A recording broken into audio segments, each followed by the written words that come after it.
आज आपका हमारे चैनल पर स्वागत। और उससे पहले मैं आपको इस वीडियो को चालू करने से पहले मैं आपको 2-3 बातें बोलना चाहूँगा कि ये जो है अब हमारे चैनल पे आपको एडवांस अकाउंटिंग का कोर्स भी अवेलेबल होगा free of cost. Full course की पूरी कोशिश है कि फुल कोर्स अवेलेबल हो, लेकिन मेरा कोशिश रहेगा कि मैं आपको accounting standards, consolidation, amalgamation, banking, liquidation जैसे बड़े बड़े चैप्टर और पार्टनरशिप ये पूरी करवाने की, ये तो पूरा करवाने की कोशिश करूंगा। सबसे पहले अपन आज एडवांस अकाउंटिंग में अकाउंटिंग स्टैंडर्ड चालू कर रहे हैं। अकाउंटिंग स्टैंडर्ड जो कि आपके 25 से 30 मार्क्स का वेटेज रखते हैं, जिसमें से 20 मार्क्स का आपका कंपलसरी क्वेश्चन आता है। और अकाउंटिंग स्टैंडर्ड में सबसे पहले अपन बात कर रहे हैं अकाउंटिंग स्टैंडर्ड 4। कौन सा? Accounting standard 4। और जो हमारे चैनल पे न्यू है, जो ऑडियंस हमारे चैनल पे न्यू है, वो हमारे चैनल को जिन्होंने अभी तक लाइक, शेयर, सब्सक्राइब और कमेंट नहीं करा है वो जरूर कमेंट करना अगर आपको वीडियो पसंद आए। और जो भी ये नोट्स हैं वो आपको हमारे टेलीग्राम के चैनल पे से अवेलेबल होंगे, उसका लिंक मैं आपको वीडियो के डिस्क्रिप्शन में दे दूंगा। FM फाइनेंशियल मैनेजमेंट का कोर्स आपका रनिंग है, चल रहा है, और आपका अकाउंट्स का कोर्स भी थोड़ा अभी डिले है उसके अंदर क्योंकि थोड़ी टेक्निकल प्रॉब्लम्स के कारण अभी अकाउंट्स का कोर्स हो नहीं पा रहा है। एडवांस अकाउंटिंग में सबसे पहले AS4 की बात करते हैं। जो ये AS है वो डील करता है बेसिकली किससे? कंटीजेंसी से एंड इवेंट से जो अकरिंग होते हैं after the date of balance sheet. It mean sir कहने का मतलब क्या हो गया कि जैसे मान लो आपकी बैलेंस शीट 31 मार्च को खत्म हो गई, तो 31 मार्च को बैलेंस शीट खत्म होने के बाद और उसके बाद जो भी इवेंट होते हैं उनका क्या किया जाए, आपकी 31 मार्च की बैलेंस शीट में उसको दिखाया जाए या नहीं दिखाया जाए। अब सर आप बोलोगे यार एक बात बताओ सर, आप 31 मार्च को एंड कर दोगे और उसके बाद अगर कोई इवेंट होता है तो उसको आप बैलेंस शीट में कैसे दिखाओगे? 31 मार्च की बैलेंस शीट तो सर आप पहले ही बना दोगे। नहीं, कभी कभार क्या होता है, अपन को अंदेशा होता है कि हाँ यार ये मेरे साथ चोट हो सकती है, तो उस चोट का होने से बढ़िया पहले ही मैं उसका सावधान लेके चलूं। कहते हैं ना prevention is better than cure. Same वाली बात यहाँ पे यही है कि आपको आइडिया है कि यार मेरे को लॉस हो सकता है फ्यूचर में, तो आप पहले से प्रोविजन बना दो। तो इसी पे ये अकाउंटिंग स्टैंडर्ड 4 डील करता है कि आपको कब बनाना है, कब नहीं बनाना। अकाउंटिंग स्टैंडर्ड 4 का जो क्राइटेरिया है वो आप लिख लेना, बैलेंस शीट के बाद और अप्रूवल से पहले। ढंग से सुन लेना, लिख लेना अपनी कॉपी में लिख लेना। अगर इसमें लिखा होगा तो मुझे पता नहीं, बट जरूर लिख लेना। बैलेंस शीट के बाद और अप्रूवल ऑफ फाइनेंशियल स्टेटमेंट से पहले के कंडीशंस को कौन डील करता है? Accounting standard 4। और उसके बाहर के, और उसके अगर बाहर कोई भी होता है तो अकाउंटिंग स्टैंडर्ड 4 के वो कवर क्षेत्र से बाहर होता है। सर इसके अंदर क्या होती है? 2 कंडीशंस होती है कि देखो मैं आपको ऐसे नहीं समझा रहा, हाँ ऐसे ही देखो, कोई evidence of such condition been, क्या बोला मैंने sir? Been existed at the date of balance sheet. ये वर्ड बहुत इंपॉर्टेंट है। क्यों सर? कोई भी ऐसी कंडीशन जो आपके 31 मार्च के बाद हो रही है, बट लेकिन आपको उसके बारे में अंदेशा था, आपको उसके बारे में आइडिया था कि हाँ यार ये ऐसा हो सकता है। कब था? 31 मार्च या उससे पहले था, तो सर उसको हम एडजस्टिंग इवेंट कहते हैं। और एडजस्टिंग इवेंट होने के कारण तो सर आपको क्या करना पड़ेगा? आपको सर 2 एडजस्टमेंट करने पड़ेंगे। एक तो सर आपको असेट और लायबिलिटीज में जो भी एडजस्टमेंट रिक्वायर होगा वो करना पड़ेगा। इट मींस कि सर आपको प्रोविजन बनाना पड़ेगा, और सर आपको डिस्क्लोजर भी देना पड़ेगा। किसके अंदर सर? फाइनेंशियल स्टेटमेंट के अंदर। क्या सर आपको ये बात क्लियर हुई? क्या सर आपको एडजस्टिंग इवेंट का मतलब समझ में आया? यस सर, एडजस्टिंग इवेंट का मतलब होता है कि आपको पता था कि यार ये कंडीशन, ये इवेंट हो सकता है। 31 मार्च है उससे पहले आपको पता था, आपको नॉलेज थी, आपको अंदेशा था, तो सर ये आपका एडजस्टिंग इवेंट है। और ये एडजस्टिंग इवेंट के लिए सर आपको एडजस्टमेंट भी रिक्वायर होता है, इट मीन सर प्रोविजन भी रिक्वायर होता है, और आपको सर डिस्क्लोजर किसके अंदर चाहिए? फाइनेंशियल स्टेटमेंट के अंदर चाहिए। ऐसे सर सेकंड वाला देखते हैं। सर नो एविडेंस, क्या बोला सर यहाँ पे? No evidence of such condition been existed at the date of balance sheet. मतलब सर बैलेंस शीट की डेट 31 मार्च या उससे पहले अपने पास कोई अंदेशा ही नहीं था, मुझे कोई आइडिया ही नहीं था कि भाई ऐसा भी कुछ हो सकता है, तो सर हम उसे कहते हैं नॉन एडजस्टिंग इवेंट। और सर अगर ऐसा आइडिया ही नहीं था तो सर आप सिंपल सी बात है प्रोविजन भी नहीं बना सकते। अंतर्यामी थोड़ा हो कि प्रोविजन बना दोगे आप 31 मार्च को, नहीं बना सकते सर। और सर एक बात बताऊं तो सर आपको डिस्क्लोजर देना पड़ेगा किसके अंदर सर, आपको बोर्ड रिपोर्ट जो अप्रूव करती है, क्योंकि सर अप्रूव तो फाइनेंशियल स्टेटमेंट बनाने के बाद ही तो होते हैं। चलो कोई ना, हम फाइनेंशियल स्टेटमेंट में कुछ एडजस्टमेंट नहीं कर सकते, लेकिन हम सर बोर्ड रिपोर्ट में तो उसका डिस्क्लोजर कर सकते हैं ना। यहां तक की बात समझ में आई या नहीं आई? यस सर, क्लियर हुआ, क्लियर हो गया? Yes sir. अब सर एक और चीज समझना आप, एक आपके केस आता है प्रपोज्ड डिविडेंड का। कौन सा केस आता है सर आपके? प्रपोज्ड डिविडेंड का। कभी कभार क्या होता है कि सर आपको क्वेश्चन में ऐसा बोलता है कि सर हमने आपको प्रपोज्ड डिविडेंड डिक्लेयर करा कंपनी ने, तो एक बात बताओ क्या आप उसको 31 मार्च की बैलेंस शीट में कहां दिखाओगे? तो सर ध्यान से सुन लेना, जो प्रपोज्ड डिविडेंड होता है वो आपकी एक लायबिलिटी नहीं होती है, नॉट अ लायबिलिटी।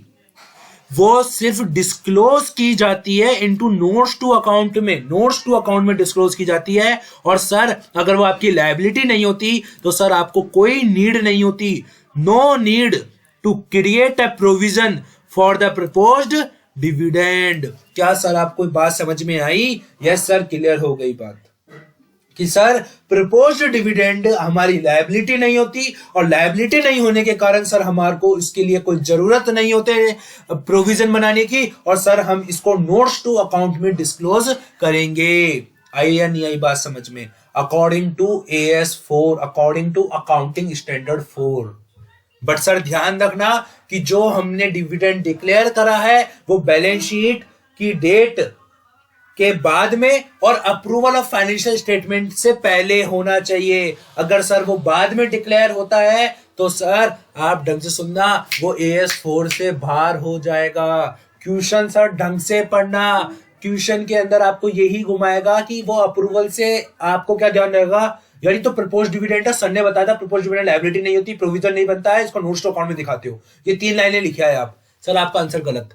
सर आपका आंसर पूरा की पूरा गलत हो जाएगा। क्यों सर? क्योंकि वो आप ये लाइन नहीं देखोगे कि क्वेश्चन में ये भी लिखा हुआ है कि सर उसने जो डिविडेंड डिक्लेयर करा है वो अप्रूवल ऑफ फाइनेंशियल स्टेटमेंट के बाद करा है। तो सर आप कवर क्षेत्र से ही बाहर हो गया AS4 के। तो आई या नहीं आई बात समझ में? तो आप लिखोगे सर जो AS4 है वो उन मैटर्स को डील करता है जो 31 मार्च के बाद में और अप्रूवल ऑफ फाइनेंशियल स्टेटमेंट से पहले होते हैं। आई या नहीं आई बात समझ में? Yes sir, clear. अब बात करते हैं सर अपनी नेक्स्ट स्लाइड पे।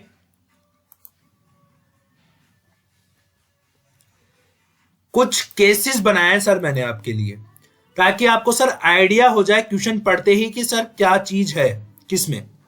सर पहला जो केस है वो है आपका PBD का केस। किसका सर? PBD सर जैसे आप सब जानते हो, provision for bad and doubtful debts. क्या हुआ सर, ये मेरे पास एक बैलेंस शीट, ये टाइमलाइन आपको, जैसा कि सर आपको सबको दिख रही है टाइमलाइन। इस टाइमलाइन में क्या हुआ सर मेरे साथ, इस टाइमलाइन में क्या हुआ सर, ये बैलेंस शीट की डेट थी जहां मेरी बैलेंस शीट बनती थी। मुझे कोई भी आइडिया नहीं था सर, ढंग से सुनना सर, क्या लिखा हुआ है मेरे को यहाँ पे सर, मुझे कोई भी आइडिया नहीं था, नो कन्फर्मिटी, मतलब मुझे कोई आइडिया नहीं था कि मेरा डेटर जो है वो बैंकक्रप्ट हो जाएगा या वो इंसॉल्वेंट हो जाएगा। और वो सर इधर आके उसने अपने हाथ खड़े कर दिए, बोला कि अब भैया मैं तो हो गया इंसॉल्वेंट। तो सर एक बात बताइए, क्या ये एडजस्टिंग इवेंट है क्या? नहीं है सर। क्यों नहीं है? बिकॉज सर हमारे पास कंडीशन एग्जिस्ट नहीं करती थी, और कंडीशन एग्जिस्ट नहीं करती थी तो सर नो प्रोविजन, नो और डिस्क्लोजर कहां होगा सर? बोर्ड रिपोर्ट में होगा। क्लियर? Yes sir. आ जाओ सर अब इधर। सर इस वाले केस में मुझे आइडिया था, हाँ यार उसको लॉस हुआ है, वो बैंकक्रप्ट हो सकता है, और वो सच में बैंकक्रप्ट हो गया इधर। तो sir make a provision, disclosure आपको फाइनेंशियल स्टेटमेंट में करना पड़ेगा। क्लियर? Yes sir. सर तीसरे केस में तो और भी गजब, सर अप्रूवल के बाद में वो बैंकक्रप्ट बैंकक्रप्ट डिक्लेयर हुआ तो sir no treatment, no disclosure. Because क्यों सर? क्योंकि वो AS जो 4 है उससे बाहर है सर। AS4 डील ही नहीं करता इसके अंदर। इसके अंदर सर AS4 डील क्यों नहीं करता? क्योंकि सर अप्रूवल के बाद हुआ है इवेंट। आई बात समझ में? Yes sir. अगला केस है सर थेफ्ट का। किसका सर? थेफ्ट, चोरी हो जाना। सर बैलेंस शीट से पहले मुझे कहीं नहीं पता था कि मेरे पास यहाँ पे अकरेंस हो गई है, चोरी हो गई है। फाइनेंशियल ईयर में कुछ भी चोरी नहीं हुई थी सर, बाद में चोरी हो गई। सर कहाँ चोरी हो गई सर? बाद में चोरी हो गई सर, बाद में चोरी हो गई। अब क्या करें सर? अगर बाद में चोरी हो जाए तो सर नो प्रोविजन और disclosure into notes to account की जगह सर ये गलत थोड़ा सा लिखा हुआ है सर। नोट्स टू अकाउंट मत लिखना सर, इसको लिखना सर किसकी रिपोर्ट में जाएगा? ये बोर्ड रिपोर्ट में, BOD की रिपोर्ट में। Clear sir? यस। अगला सर, अगले केस में क्या हुआ सर? अगले केस में एक चीज हो गई कि आपकी अकरेंस पहले हो गई। और सर अगर अकरेंस पहले हो जाए और सर डिस्कवर्ड भी कब हो गई? डिस्कवर्ड भी सर इस ईयर के बीच में ही हो गई। सर डिस्कवर्ड भी कब हो गई सर? जो डिस्कवर्ड थी वो सर आपकी इस पीरियड के बीच में ही हो गई। और सर अगर इस पीरियड के बीच में डिस्कवर्ड हो गई तो सर AS4 तो डील करेगा। लेकिन सर अकरेंस कब हुई है? अकरेंस हुई है सर आपकी बैलेंस शीट या बैलेंस शीट की डेट से पहले। तो सर आपको प्रोविजन बनाना पड़ेगा और डिस्क्लोजर फाइनेंशियल स्टेटमेंट में देने पड़ेंगे। तो सर कहने का मतलब हो गया कि सर हमारे को अगर PBD वाला केस हो तो सर आपको किसको कंसिडर करना है? PBD वाले केस में सर आपको कंसिडर करना है आइडिया। क्या आइडिया देखना है कि सर क्या आइडिया था, और दूसरा देखना है कि सर क्या इवेंट, मतलब सर जो डिक्लेयर, जो बैड डेट जो डिक्लेयर हुआ है, जो इंस्टॉलमेंट डिक्लेयर हुआ है, क्या वो अप्रूवल से पहले हुआ है या नहीं हुआ। सर आपको ये दो चीजें देखनी है। Clear? Yes sir.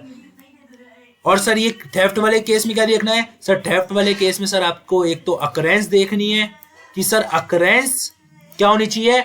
Balance sheet की डेट या उससे पहले होनी चाहिए। और सर जो डिस्कवर्ड है, जो सर हमारे को पता लग गया कि हाँ भाई ये चोरी हो गई है, कितने का लॉस हुआ है, वो सर जो डिस्कवर्ड है वो सर आपका कब होना चाहिए? वो डिस्कवर्ड होना चाहिए सर आपका अप्रूवल से पहले। Clear sir? यस। अब बात करते हैं सर अब अपने नेक्स्ट की, जिसका नाम है सर फायर और अबनॉर्मल लॉस। सर वो भी एक तरीके का क्या सेम केस हो गया? किसकी तरह? थेफ्ट की तरह। यहां तक की बात समझ में आई? Yes sir. Clear? Clear? Yes sir. अब बात करते हैं सर अपने अगले पे।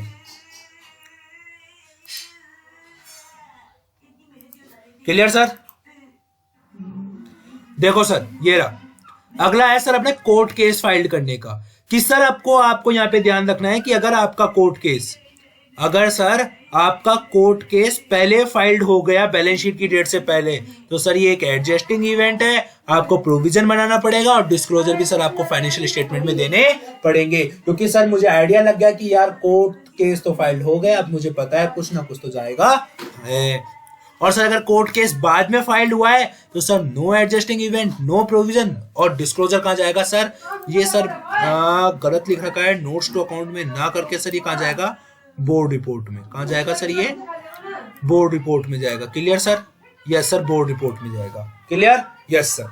अब सर मतलब कहने का मतलब क्या हो गया सर? आपको क्या ध्यान में रखना है सर? इसमें ध्यान में रखना है कि सर फाइल्ड कब हुआ। क्या ध्यान में रखना है सर? कि फाइल्ड कब हुआ। एक तो सर आपको फाइल्ड का ध्यान रखना है कि सर आपका जो फील है, मतलब जो कोर्ट केस फील होगा, वो आपका बैलेंस शीट है उसकी डेट से पहले होना चाहिए। और सर जो ऑर्डर रिसीव्ड हुआ है, और सर जो रिसीव्ड होगा ऑर्डर, सर जो ऑर्डर रिसीव्ड होगा, जो आपका ऑर्डर रिसीव्ड होगा, वो आपका क्या होना चाहिए सर? अप्रूवल से पहले रिसीव होना चाहिए। क्लियर?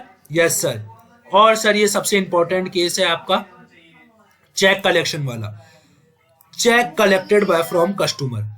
क्या हुआ सर? अगर आपको चेक बाद में कलेक्ट होता है, बैलेंस शीट की डेट के बाद कलेक्ट होता है, तो सर एक तरीके का नॉन एडजस्टिंग इवेंट है। और नॉन एडजस्टिंग इवेंट होगा तो सर नो प्रोविजन और डिस्क्लोजर इन फिन नोट्स।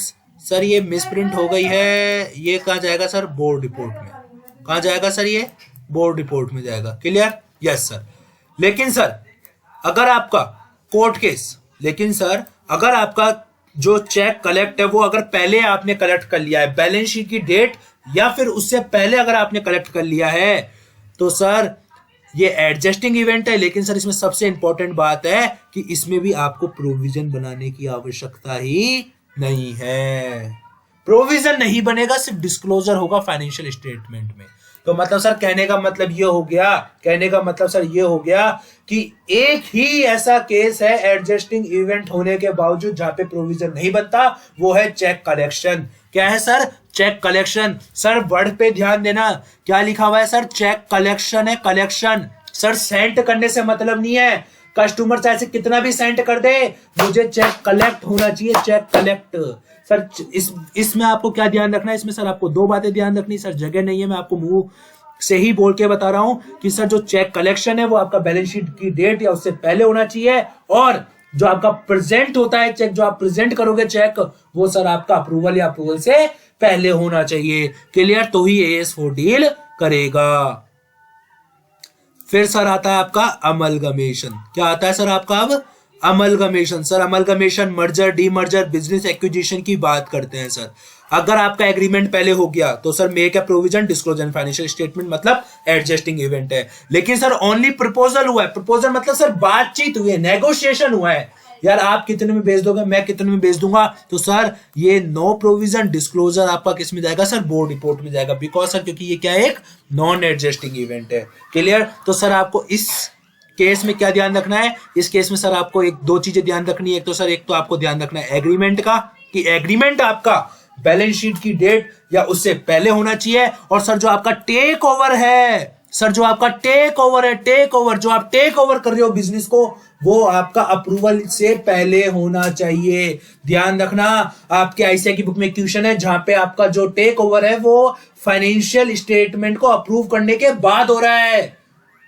तो सर AS4 डील ही नहीं करता उन मैटर्स को जो कि अप्रूवल के बाद अकर होते हैं। Clear? Yes sir.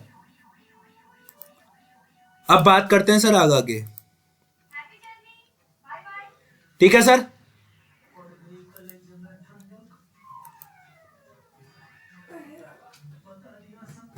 Sir proposal का मतलब जो होता है वो होता है ओनली नेगोशिएशन, और एग्रीमेंट का मतलब होता है सर आपकी जो टर्म एंड कंडीशन है वो क्या हो जाती है सर? डिसाइड हो जाती है, जहां पे आपकी टर्म कंडीशन डिसाइड हो गई। Clear sir? तो सर ये यहाँ पे आपका AS4 बस थोड़ा सा और बचा है, मैं आपको बता देता हूँ एडजस्टिंग इवेंट क्या होता है। सर एडजस्टिंग इवेंट मैंने आपको बता दिया, पहले भी बता दिया था सर आपको, वही वाली लाइन है, वही लिखा हुआ है सर। मैं आपको एक बार और पढ़ा देता हूँ। Before the approval of financial statement condition exist करती है एट या और before balance sheet date. Sir इस लाइन को जरूर समझ लेना सर, ढंग से समझ लेना सर इस लाइन को सर। क्यों सर? आप क्या सोचते हो कि बैलेंस शीट की डेट से पहले कोई आपको आइडिया होना चाहिए या अकरेंस होनी चाहिए? सर बैलेंस शीट की डेट को भी अगर आइडिया हो गया तो भी सर इसे एडजस्टिंग इवेंट माना जाएगा। तो उसके लिए सर क्या करते हैं? प्रोविजन बनाते हैं और डिस्क्लोजर इन फाइनेंशियल स्टेटमेंट करते हैं। Clear sir? Yes. Non existing event कोई कंडीशन एग्जिस्ट नहीं है, नो प्रोविजन कोई प्रोविजन नहीं बनाएंगे। आपको बोर्ड रिपोर्ट में क्या करना पड़ेगा? इसका सर डिस्क्लोजर देना पड़ेगा, फाइनेंशियल स्टेटमेंट को रीड्राफ्ट करना पड़ेगा। Clear sir? यस। एक और बात ध्यान रखना सर, सबसे इंपॉर्टेंट बात बता रहा हूं, सबसे ज्यादा इंपॉर्टेंट बात है, अगर कोई आपका इवेंट अफेक्ट करता है गोइंग कंसर्न को, अगर कोई इवेंट है सर जो आपकी गोइंग कंसर्न को इफेक्ट कर रहा है, इट मींस कि सर अब आपको ऐसा लग रहा है कि इससे मेरा बिजनेस अब आगे कंटिन्यू नहीं होगा, मेरा बिजनेस सर अब तो बंद ही हो गया। आपको ऐसा लग रहा है कि सर अब तो मेरा बिजनेस आगे चलेगा ही नहीं, अब तो मेरा बिजनेस बंद हो गया, अब तो बिजनेस बस अब तो यह है कि बस आग लग गई, अब तो अब मेरा बिजनेस नहीं चलेगा। मुझे पता था कि आग सर पहले लग चुकी है। एक एग्जांपल देता हूं सर इसको समझाने के लिए। जैसे क्या हुआ कि सर मेरी बात सुनो, किसी एक डेटर के पास, एक काल्पनिक एग्जांपल है, इमेजिन करना, ऐसा बता रहा हूं, एक डेटर के पास मेरा पूरा 100 करोड़ रुपए फंसा हुआ था। मुझे पता था उसको भयंकर नुकसान हो गया। कब पता चला मुझे? जनवरी 2021 में, 2021 के फाइनेंशियल ईयर के लिए, 2021 के फाइनेंशियल ईयर के लिए मुझे जनवरी 2021 में पता चला कि यार उसको तो भयंकर नुकसान हो गया। तो सर भयंकर नुकसान हो गया, इट मीन सर कि मुझे 31 मार्च 2021 है उससे पहले मुझे अंदेशा हो गया, मुझे आइडिया हो गया कि यार ये गड़बड़ हो सकती है, और खुदा ना खास्ता वो अप्रैल को क्या हो गया? बैंकरप्ट घोषित हो गया, डिक्लेयर हो गया, और मुझे उससे 0 रुपए वसूल हुए। और मुझे अब ऐसा लगता है कि मेरा बिजनेस अब बंद हो जाएगा। क्वेश्चन की लैंग्वेज बता रहा हूं, ऐसा होगा कि क्वेश्चन में लिखा होगा कि अब उसका बिजनेस बंद हो जाएगा। तो सर एक बात बताओ, क्या है ये, एक एडजस्टिंग इवेंट है नहीं है? यस सर, एक एडजस्टिंग इवेंट है, पहली बात। दूसरी बात, तो सर क्या इसमें प्रोविजन बनाएंगे नहीं बनाएंगे? नहीं बनाएंगे सर, नहीं बनाएंगे। क्यों नहीं बनाएंगे सर? एक बात बताऊं, जब भी कोई भी इवेंट जो आपके गोइंग कंसर्न को इफेक्ट करे, तो सर आपके जो फाइनेंशियल स्टेटमेंट होते हैं, तो सर आप ध्यान रखना सर, आपके जो फाइनेंशियल स्टेटमेंट होते हैं वो आपके लिक्विडेशन के बेसिस पे बनाए जाते हैं। किस बेसिस पे बनाए जाते हैं सर? वो आपके लिक्विडेशन बेसिस पे। लिक्विडेशन बेसिस का मतलब क्या हो गया सर? आपके वो लिक्विडेशन के बेसिस पे बनाए जाएंगे जितने भी फाइनेंशियल स्टेटमेंट आपके होते हैं। क्या क्लियर हुआ या नहीं हुआ सर? क्लियर हुआ या नहीं हुआ? Yes sir, clear. क्या आपको बात समझ में आई? Yes sir. लेकिन सर एक बात बताओ, सर एक बात बताओ, एक और बात पूछूं सर, कि क्या अपन इसे एडजस्टिंग इवेंट ही कहेंगे क्या? अगर कोई आपके गोइंग कंसर्न को इफेक्ट करता है, कोई अगर आपके गोइंग कंसर्न को इफेक्ट करता है, चाहे से उसकी कंडीशन एग्जिस्ट हो या ना हो, सुन लेना ढंग से, अगर कोई आपके गोइंग कंसर्न को इफेक्ट करता है, उसकी चाहे से कंडीशन एग्जिस्ट हो या ना हो, आप हमेशा उसे एडजस्टिंग इवेंट ही मानोगे। क्या मानोगे उसे? आप हमेशा एडजस्टिंग इवेंट ही मानोगे। Clear sir? यस, कि चाहे से कोई भी कंडीशन एग्जिस्ट करती हो या ना हो, वो नॉन एडजस्टिंग इवेंट होते हुए भी हम उसे एडजस्टिंग इवेंट मानेंगे अगर वो आपके गोइंग कंसर्न को इफेक्ट करती है और फाइनेंशियल स्टेटमेंट आपके लिक्विडेशन बेसिस पे बनाए जाएंगे। क्लियर? Yes sir. अब क्या सर अपन थोड़े बहुत क्वेश्चन व्यूशंस कर ले सर? AS4 के कॉन्सेप्ट अपन ने पूरा डिक्लेयर कर दिया, कॉन्सेप्ट पूरा समझाई दिया अपन ने। यस सर, अब क्वेश्चंस कर लेते हैं। आपको आइडिया बता देता हूं सर कि सर कैसे आपके क्वेश्चन आते हैं एग्जाम में। ठीक है सर। देखो सर, मैं आपको कराऊंगा प्रैक्टिस मैनुअल के क्वेश्चंस। प्रैक्टिस मैनुअल जो कि IPCC के लिए एप्लीकेबल होते हैं और वही इंटर के लिए एप्लीकेबल होते हैं। अब इंटर में प्रैक्टिस मैनुअल आने बंद हो गए, लेकिन जो कॉन्सेप्ट होता है सर वो एकदम सेम सा होता है। देखते हैं सर, ये देखो, ये रहा आपका AS4 है। इसमें जो पहला क्वेश्चन है वो लिखा हुआ है कि what are the issue with which accounting standard deal. कौन कौन से ऐसे इश्यूज हैं जो कि अकाउंटिंग स्टैंडर्ड डील करता है? आपको पता चली गया था, ये AS4 ही है ना। ओ सर, ये तो बेसिक कॉन्सेप्ट है, ये नहीं, मैं सोचा AS4 वहाँ पे। ये देखो सर, AS4 ये नहीं है सर, पीछे रह गया सर, ये नहीं है। ये देखो सर, ये होगा, हाँ यही है सर, ये देखो, ये रहा सर, ये रहा। देखो पहला क्वेश्चन AS4 का क्या लिखा हुआ है? You are an accountant preparing the account of A limited as on 31 March 2011 after the year end the following events have been taken place in April 2011। क्या लिखा हुआ है सर? ईयर एंड होने के बाद अप्रैल 2011 में कुछ इवेंट्स हुए। अप्रैल 2011 में हुए, इट मीन सर कि आपके फाइनेंशियल ईयर खत्म होने के बाद हुए। Yes sir. पहला क्वेश्चन क्या लिखा हुआ है? फायर ब्लॉकआउट हुई। क्या हुई सर? फायर। फायर का कॉन्सेप्ट आपको ध्यान में आ गया? Yes sir. फायर में अपन देखते थे अकरेंस कब हुई है।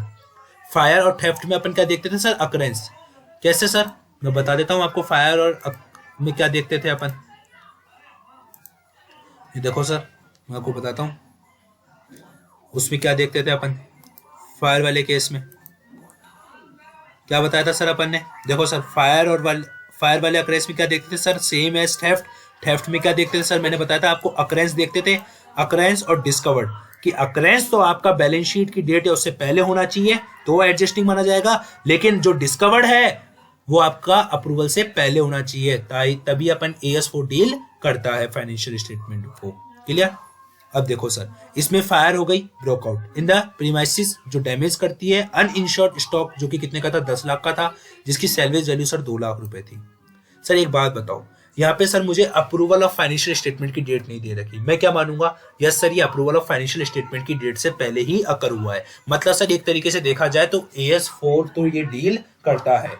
AS4 डील करता है कैसे? क्योंकि मैंने ये अजम्पशन ली है कि आपके अप्रूवल ऑफ फाइनेंशियल स्टेटमेंट को अप्रूवल ऑफ फाइनेंशियल स्टेटमेंट बनने से पहले पहले ही ये सर क्या हो गई है, डिस्कवर्ड हो गई है। लेकिन सर ये अक्कड़ कब हुई, डिस्कवर्ड पता चल गया। सबसे पहले आपको क्या देखना है, डिस्कवर्ड देखना है। क्या डिस्कवर्ड अप्रूवल से पहले होती है? अगर होती है तो AS4 डील करता है। क्लियर? फिर ये देखना है कि सर जो इवेंट्स हैं वो अक्कर कब हुए। सर जो इवेंट है वो सर आपका अक्कर हुआ है कब, अप्रैल 2011 में। मैंने दो ही चीजें बताई आपको, थेफ्ट हो जाए, फायर हो जाए, अब नॉर्मल लॉस हो जाए, आपको दो चीजें देखनी है, तो अकरेंस और एक डिस्कवर्ड। डिस्कवर्ड आपका अप्रूवल ऑफ फाइनेंशियल स्टेटमेंट से पहले होना चाहिए, अगर है तो AS4 डील करता है। फिर अकरेंस देखनी है, अकरेंस आपकी एडजस्टिंग के लिए क्या होना चाहिए, अगर आपको प्रोविजन बनाना है तो एडजस्टिंग के लिए आपकी बैलेंस शीट की डेट है उससे पहले होनी चाहिए, तो एडजस्टिंग इवेंट है तो प्रोविजन बनेगा। अगर उसके बाद अकरेंस हुई है तो प्रोविजन नहीं बनेगा। अब देखो सर अकरेंस कब हुई है, अप्रैल 2011 में, मतलब बैलेंस शीट बनाने के बाद अकर हुई है। और सर बैलेंस शीट बनाने के बाद अगर अकर हुई है, क्या आपको ये सिचुएशन दिख रही है? यस सर, बैलेंस शीट बनाने के बाद अकर हुई है और अप्रूवल होने से पहले डिस्कवर्ड हुई है। तो सर क्या बोलेंगे, नो प्रोविजन और डिस्क्लोजर इन क्या लिखेंगे, बोर्ड रिपोर्ट। क्या लिखेंगे सर अपन, बोर्ड रिपोर्ट। क्लियर हो गया, समझ में आई बात? क्लियर हो गया, समझ में आई बात? देखो सर यही लिखा हुआ है, आप मैं बता दूंगा अभी क्या लिखा हुआ है। ये देखो सर, देखो सूट फाइल्ड वाला बता दिया इसने, तो अभी पहले अपन सूट फाइल्ड वाला भी देख लेते हैं। इसने वो बताया नहीं बताया? यस सर, ये देखते हैं, ये देखते हैं। हाँ ये देखो सर, जो लॉस अराइज हुआ है from non insurance event become very material not merely on the account of current loss but the future vulnerability, hence the fire accident loss therefore must be disclosed as also the fact the stock of the company are uninsured with the value of this future risk। तो sir आपको मतलब लिखना क्या है sir, सबसे पहले आपको क्या लिखना है, सबसे पहले आपको ज्ञान लिखना है, ऐसे नहीं लिखना है जैसे मैं बताऊं वैसे लिखना है। आपको सबसे पहले लिखना है AS4। तो सबसे पहले जैसे अपन लॉ में आंसर फ्रेम करते हैं ना, सबसे पहले प्रोविजन लिखते हैं, AS4 का क्या प्रोविजन है, तो सबसे पहले AS4 का प्रोविजन लिखना है। क्या लिखेंगे, AS4 का नाम लिखेंगे, फिर एडजस्टिंग इवेंट और नॉन एडजस्टिंग इवेंट को बताएंगे कि दोनों में क्या होता है। फिर उसके बाद sir fact of the case, मतलब इस फैक्ट में, इस केस में क्या हुआ है ये बताएंगे। कंक्लूजन बताएंगे कि भैया ये नॉन एडजस्टिंग इवेंट है, इसका आंसर सर इसका जो डिस्क्लोजर है वो आपका क्या होना चाहिए सर, बोर्ड रिपोर्ट में होना चाहिए। सर अब ये सूट के लिए क्या बताया था सर, मैंने आपको केस फाइल्ड बताया था। आपको दो चीजें देखनी केस वाले में, कि आपका जो कोर्ट केस फाइल्ड और दूसरा देखना है सर आपको ऑर्डर रिसीव्ड। आपका ऑर्डर रिसीव्ड कब होना चाहिए, आपका फाइनेंशियल स्टेटमेंट को अप्रूव करने से पहले होना चाहिए। अगर है तो आपका AS4 डील करता है। इस क्वेश्चन में पता नहीं है कि कब हुआ है, अपन ये अजम्पशन लेते हैं कि अप्रूवल से पहले आपका जो ऑर्डर है वो रिसीव्ड हो चुका है। तो सर एक तरीके से क्या है, ये अपना AS4 डील करेगा। और फिर सर अपन को दूसरा देखना है कि कोर्ट केस कब फाइल्ड हुआ है। कोर्ट केस सर फाइल्ड हुआ है अपना कब, अप्रैल में, क्योंकि सर इसने बोला फॉलोइंग इवेंट्स, मतलब सर अप्रैल में केस फाइल्ड हुआ है, अप्रैल में। तो सर अगर अपन कहते हैं कि अप्रैल में अगर कोई हुआ है, मतलब बैलेंस शीट बनने के बाद हुआ है, तो सर अपन उसे क्या मानते हैं? सर एक बार बता दो, अपन उसे क्या मानते हैं? सर अपन उसे मानते हैं, क्या मानते हैं सर? हम उसे मानते हैं क्या, बता सकता है कोई? जोर से बताओ सर, नॉन एडजस्टिंग इवेंट। और नॉन एडजस्टिंग इवेंट होने के कारण सर हम क्या नहीं करेंगे, सर हम क्या नहीं करेंगे, कोई बता सकता है मेरे को? सर हम कुछ नहीं करेंगे सर, हम दो चीजें करेंगे, ना तो प्रोविजन बनाएंगे और सर हम इसको डिस्क्लोज कर देंगे किसमें, बोर्ड रिपोर्ट में। क्लियर? Yes sir. अगला क्वेश्चन नंबर दूसरा, 8 लाख रिसीव होने थे फ्रॉम डेटर से, कुड नॉट रिकवर नहीं कर पाया। कंपनी अवेयर है कि debtor is in the great financial difficulty, यही आपका काम कर गया। कंपनी अवेयर है, कंपनी को पता है कि वो भैया बहुत दिक्कत में है, उसका पैसा डूब सकता है। और अकाउंटेंट जो था कंपनी का फॉर द ईयर के लिए वो फाइनलाइज करता है बाय मेकिंग, बनाकर कितना प्रोविजन, ओनली 25% का प्रोविजन बनाया। मतलब सर 8 लाख रुपए का डेटर था, मुझे पता था, कंपनी को पता था कि भैया इसका पैसा डूब सकता है, लेकिन सर अकाउंटेंट उस कंपनी का बहुत होशियार था, उसने मात्र 25% का प्रोविजन बनाया। 25% मतलब सर 8 लाख का 25% कितना हो गया सर, 1/4 मतलब सर 2 लाख का प्रोविजन बनाया मात्र। ठीक है। और सर क्या हुआ, मई 2011 में सर वो बैंकक्रप्ट हो गया और उससे कुछ भी रिसीव नहीं हुआ। तो सर एक बात बताओ, क्या ये PBD वाला है, मतलब डेटर से संबंधित, तो मतलब बैड डेट से संबंधित, मतलब provision for bad and doubtful debt से रिलेटेड केस हो गया। उसमें आपको दो चीजें बताई थी। क्या आपका, सबसे पहले तो ये देखो कि वो सबसे पहले तो वो आपका बैंकक्रप्ट कब होना चाहिए, फाइनेंशियल स्टेटमेंट को अप्रूव करने से पहले पहले। और सर देखो फाइनेंशियल स्टेटमेंट को कब अप्रूव कराया अपन को पता नहीं है, अपन ये अजम्पशन लेते हैं कि भैया फाइनेंशियल स्टेटमेंट को अप्रूव करने से पहले पहले ही वो बैंकरप्ट घोषित हो गया है। दूसरी बात अपन क्या देखते थे सर, आइडिया है या नहीं है। सर उसको बैलेंस शीट बनाने से पहले ही आइडिया था, लिखा हुआ है ना, फाइनलाइज्ड कर दिया उसने 25% का प्रोविजन बना के, और उससे पहले कंपनी को अवेयर था कि डेटर पैसा नहीं देगा। तो मतलब सर आइडिया भी है, पहले आइडिया है, और सर AS4 के डील भी करता है। तो सर एक तरीके से ये एडजस्टिंग इवेंट है, और एडजस्टिंग इवेंट में सर प्रोविजन बनेगा, और सर जो प्रोविजन होता है वो पूरे लॉस का बनता है। और लॉस कितना हुआ है सर, यहाँ पे 8 लाख का लॉस हुआ है, तो 8 लाख का प्रोविजन बनेगा, जिसमें से आपने 2 लाख का पहले बना चुके, तो सर 6 लाख का और बनाओगे। पहले ज्ञान लिखना, और फिर सर जो चीज मैंने बताई है वो की यूं लिख देना। क्लियर? Yes sir. तीसरा क्वेश्चन, फायर हो गई, फायर से आपकी एसेट्स डैमेज हो गई कंपनी की ऑन 5 अप्रैल को, ठीक है। आपके अकाउंट्स क्लोज करने के बाद 5 अप्रैल को जो लॉस था वो सर 10 करोड़ का था, जिसमें से 7 जो करोड़ थे वो आपके इंश्योरर से मिल सकते थे। आपको बताना है कि लॉस को कैसे आप ट्रीट करोगे। सिंपल सी बात है सर, लॉस फायर वाला केस है, फायर वाले केस में अपन को 2 चीजें देखनी होती है। एक तो देखना होता है कि सर जो डिस्कवर्ड हुई है वो आपकी अप्रूवल से पहले होनी चाहिए, तभी AS4 डील करेगा। सर अजम्पशन है कि हुई होगी, क्योंकि पता नहीं है, हमारे को क्वेश्चन में लिखा हुआ नहीं है, तो सर AS4 डील करता है, पहली चीज। दूसरी चीज सर, इसकी अकरेंस बैलेंस शीट की डेट या उससे पहले है तो एडजस्टिंग है, अदरवाइज नॉन एडजस्टिंग है। सर इसकी अकरेंस कब हुई? 5 अप्रैल को। 5 अप्रैल मतलब sir 5 days after the year and, it mean sir non adjusting है। नॉन एडजस्टिंग होने के कारण सर क्या हो गया, पूरे के पूरे अपन क्या करेंगे सर, कोई बता सकता है 10 लाख का क्या बनाएंगे सर, अपन प्रोविजन नहीं बनाएंगे, because sir it is an non adjusting event. और सर तो अपन क्या करेंगे, नो प्रोविजन और डिस्क्लोजर इन बोर्ड रिपोर्ट। क्लियर हो गया? Yes sir. देखो ओनली डिस्क्लोजर देंगे, कोई भी अपन क्या नहीं करेंगे, इसका प्रोविजन नहीं बनाएंगे। Clear? Yes sir. Company entered होता है इनटू एग्रीमेंट में, पूरा सर 10 लाख का, पूरा 10 लाख का बनाएंगे सर। कितने का प्रोविजन बनाएंगे? पूरा सर 10 लाख का। क्लियर? प्रोविजन हमेशा सर पूरे लॉस का बनता है, जब तक अपन को फुल सर्टेनिटी नहीं हो, 100% सर्टेनिटी नहीं हो कि हमारे को 7 लाख रुपए मिल जाएंगे।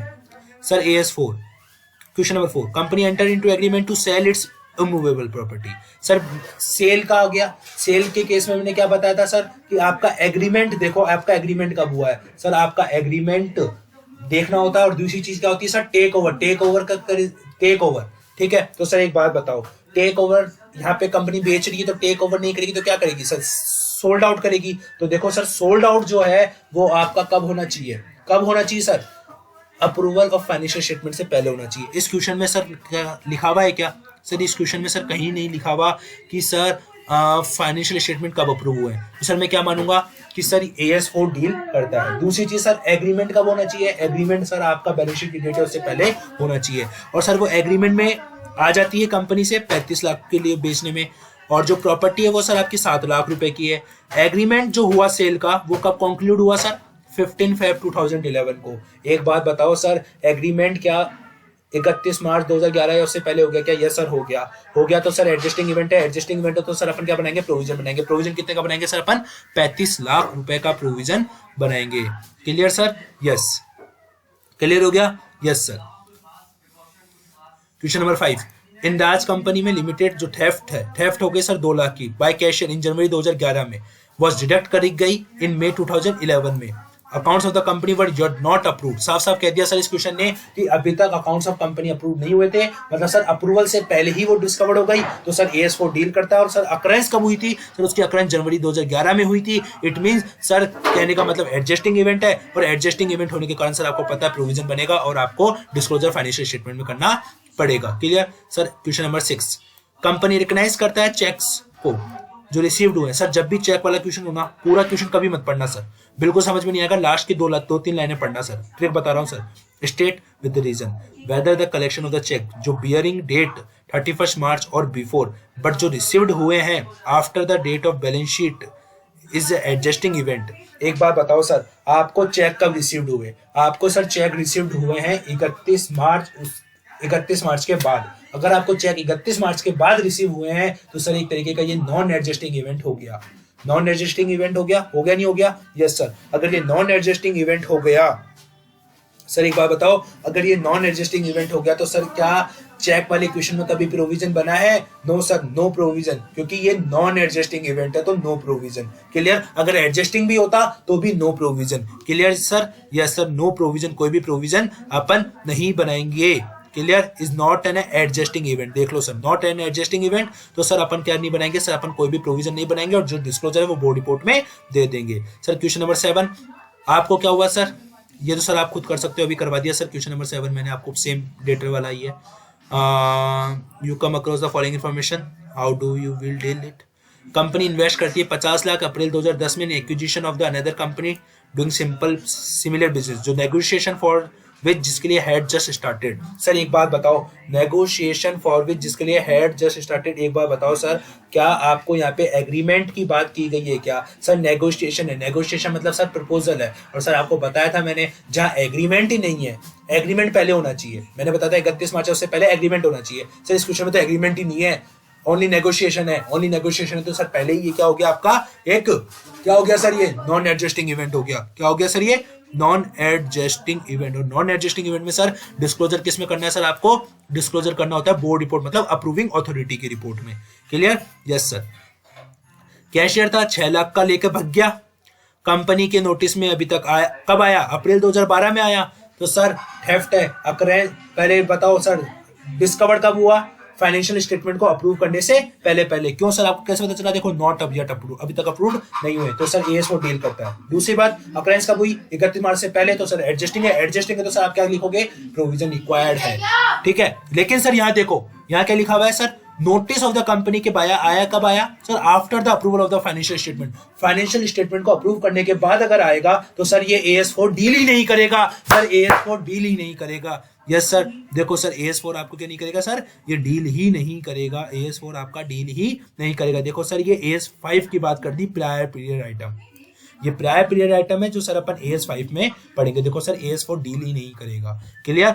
जब अपन AS5 पढ़ लेंगे तो आप AS5 का रेफरेंस दे सकते हो सर। चेक कलेक्ट हुए सर, चेक देखो, चेक कलेक्टेड हो गए, और कब हुए सर? ऑन या 31 मार्च 2013 से पहले कलेक्ट हो गए, तो सर क्या होगा? Adjusting event. एडजस्टिंग इवेंट है तो सर क्या प्रोविजन बनेगा? No sir. क्यों नहीं बनेगा सर? आप तो गलत पढ़ा रहे हो सर, अभी तो बोल रहे हो एडजस्टिंग इवेंट पे प्रोविजन बनता है सर, लेकिन चेक वाले केस में तो कभी प्रोविजन ही नहीं बनता। Yes sir, only disclosure in financial statement. देखो सर, इसमें क्या डिफरेंस है फिर?